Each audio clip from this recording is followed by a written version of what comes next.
Saya rasa apa yang saya alami ini agak kritikal lah. Ini adalah tentang hidup dan mati. Wais. Udah mati ya coy. Saya masih ingat, so cerita saya adalah, saya ada begitu banyak cerita pasal burnout. Karena burnout terjadi dalam hidup saya bukan sekali, dua kali, banyak kali. Wow.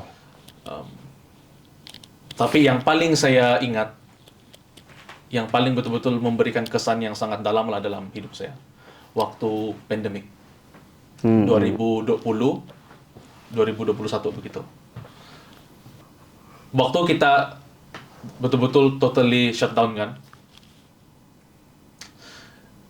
tugas saya dalam pelayanan ataupun dalam gereja itu macam meningkat 2 kali, 3 kali, 4 kali, 5 kali ganda begitu. Oh, kerja kau. Kerja saya video promo, Oke. saya harus tolong syuting pastor sedang khotbah, saya harus tolong syuting worship team untuk dorang buat mereka punya Slide. video worship. Oh ya. Gitu. Banyak juga. Awal-awalnya saya buat 1 orang, awal-awalnya. Thank you. Tas yang saya alami ini tidak berat. Pada awalnya oke saja sebenarnya, oke saja. Tapi kau buat benda tu sepanjang seminggu lah. Jadi Untuk ini berlaku sepanjang 1 tahun, 2 tahun begitu. Oh, ya. Setiap minggu. Oh ya kah? Ya, setiap minggu. Oh ya. Dari Monday ke work time kamu macam mana? Bro, manajer saya call saya jam 2 pagi, 3 pagi. Wow, oke. Asal kerja. Maksudnya dalam 24 jam tuh kerja tuh macam yang datang bila-bila saja. Oh ya kah? Kalau sudah manajer call jam 2 pagi, 3 pagi, cakap pasal kerja pelayanan begitu kan. Awalnya saya macam, oh kita kan semangat kan, orang muda kan, orang muda on fire begitu. Oke nih, oke. Nah, satu lagi masalah saya pada waktu itu adalah, saya tidak pandai cakap no. Oh, Saya sama lah tidak pandai kita. cakap tidak. Sama? Sama kita Ini rasa burn out lah. virus yang sama lah. Virus yang Virus sama. yang sama, oke. Tidak boleh pandai. Sama juga. Oh, kau sama juga? Tengok kamera. Yang mengalami yang sama, type di komen. Oke, Sama. oke. Kau. So semua saya buat, semua saya bilang oke, yes bos, yes, oke, boleh. Dan ini berlaku 1 minggu, 2 minggu, 3 minggu, 1 bulan, 2 bulan, 3 bulan, 4 bulan kan. Pertama yang saya perasan, saya punya kesehatan. Jadi sekarang nih, kalau saya tahu saya akan mau burn out, saya punya kesehatan akan turun, akan drop. So saya tahu, saya perlu berehat nih, saya perlu berhenti nih, saya tahu nih saya akan burn out begitu. So pada waktu itu, saya mulai rasa macam tidur pun tidak jelas, tidur tidak teratur, makan tidak teratur. Makan tidak teratur itu pun bagus kalau yang sehat, yang macam asal makan begitu. Asal makan begitu. Betul-betul 1 minggu tuh, kalau kerja lah begitu. Oh ya kah? Kerja lah. Oi, sepanjang setahun tu tak ada ambil apply cuti. Gila juga oi kalau macam iyalah. Apa yang mau cuti juga kan? Iyalah sebab Kita di dekat rumah awak PKP kan semua. juga. PKP. Di rumah juga begitu. Push aku kalau PKP time tu push rank ML. Dia push editing. Terus editing. Sampailah satu tahap tuh saya rasa macam badan saya sudah mulai macam cakap apa? Drop lah. Saya boleh rasa yang saya makin kurang semangat. Kurang semangat. Makin kurang tidur ofos. Tapi yang paling teruk betul bila saya perasan darah mengalir dari hidung saya. Oh ya. Darah mengalir. Pertama tuh oke lah yang oke. Darah oke, panas badan, oke, minum air. Buat. Keluar darah. Belum minum air nih. Minum air. Lap begitu. Lama-kelamaan saya punya dia jadi macam kebiasaan. Sampai dia sudah jadi habit. Jadi saya pikir yang keluar darah tuh pada waktu itu, ini perkara biasa nih. Tapi dalam waktu yang sama saya rasa macam kalau saya tidak buat semua ini, siapa yang buat? Siapa yang mau buat? Betul juga. Apa? Iyalah. Kalau saya berhenti kan. Jadi siapa yang edit? Siapa yang buat? Betul. Dia bukan yang tiba-tiba kita punya video online ibadahan sudah settle lah. Ya. Malaikat sudah tolong edit. Tidak jauh begitu kan? Iyalah. Mesti ada yang tolong edit. Iya, Nah, ada. pada waktu itu saya pikir-pikir siapa saya perlu tolong edit. Puji Tuhan pada waktu itu akhirnya ada satu orang pemimpin yang step up, tolong saya untuk edit bagian video worship lah. Beberapa shit. Ya, so shout out lah. Saya betul bersyukur. Tapi walaupun dia sudah tolong, pekerjaan-pekerjaan yang lain masih banyak lagi. Sampai satu kali itu saya tidur kan. Saya bangun-bangun sejak subuh. Nah, apa yang keras-keras nih? Saya baru perasan kan. Itu darah sudah keras sudah sampai di saya punya bantal tuh kan. Dia sudah membeku. Darah membeku. Ini teruk sangat. Teruk. Nak cakap itu kau kena COVID tidak juga. So, saya punya girlfriend waktu itu, Pesi. Oh, jom kita pergi hospital. Ini tidak boleh nih. Ini sudah taruh. Kau update dengan PC lah. So, dia pun tahu. Dia selalu tegur saja. Tapi macam itulah saya bilang. Jadi kalau saya tidak buat nih, siapa yang buat? Oh, iyalah. Gitu. Dalam waktu yang sama, ini kan iyalah saya dibayar kan begitu. Coba kerja pelayanan. Tapi pada waktu itu juga dia punya puncak adalah saya tidak pernah cakap tidak begitu. Dan mengiyakan segala hal. Dan saya pun tidak pandai ambil masa untuk betul-betul rehat yang betul-betul rehat. Minus time kamu lah. Betul yang rehat dan betul-betul yang secara pemakanan segala itu saya fail sama tuh. So pergi hospital. Kau terus pergi hospital? Saya kena buat apa itu? Yang Jogging kah? cek itu yang kau jantung, kena tampal-tampal tu kah? cek semua. Oh ya. Maksudnya kau kena apa nama dia? Yang macam atlet buat tu kah? Ya. Kau buat tu? Ya, dia cek tuh, kemudian kena ambil darah. Itu paling setiap suka lah kena ambil darah. Sudahlah dia ambil darah kan?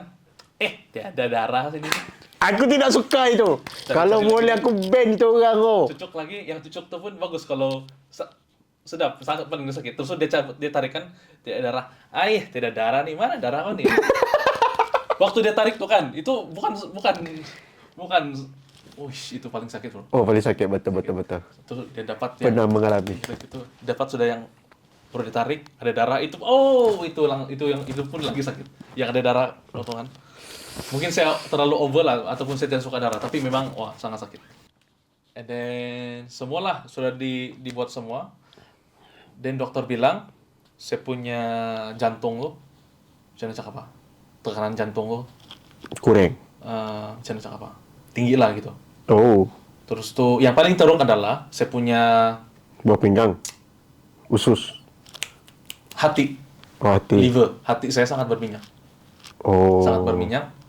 Dan dia bilang kalau saya lambat sedikit lagi pergi cek ataupun saya teruskan dengan saya punya gaya hidup begini, sama ada gara-gara pekerjaan, gara-gara pemakanan, gara-gara kurang rehat dan sebagainya kan. Kalau saya teruskan lagi, dia boleh bertukar menjadi yang lebih kronik begitu. Something lah yang lebih kronik lah gitu. Dan itu boleh menyebabkan kematian. Begitu. Oke, saya perlu berjaga lah.